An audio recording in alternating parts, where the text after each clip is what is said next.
बिस्मिल्लाहिर्रहमानिर्रहीम। प्यारे दोस्तों, आज के लेक्चर का अन्वान है कंडेंसर। दोस्तों, ये रेफ्रिजरेशन साइकिल का दूसरा अहम हिस्सा होता है। ये हमेशा कंप्रेसर के बाद लगाया जाता है।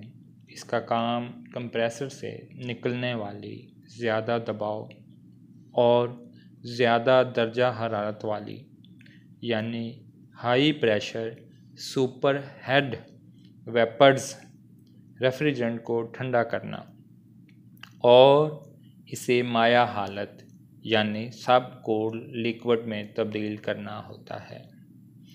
दोस्तों, कंडेंसर के अंदर रेफ्रिजरेंट जूं जूं अपना सफ़र तय करती है उसका दर्जा हरारत कम होता रहता है, लेकिन इसके दबाव में फ़र्क नहीं पड़ता, यानी इसका दबाव कम नहीं होता।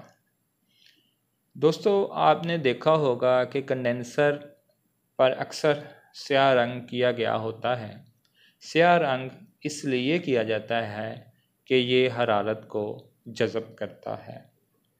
ठंडे होने के लिहाज से कंडेंसर बुनियादी तौर पर 3 इक़साम के होते हैं।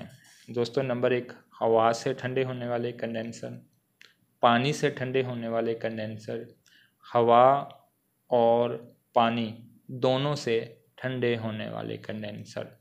जी दोस्तों, आज के लेक्चर के बारे में आपको काफ़ी इल्म हो गया होगा।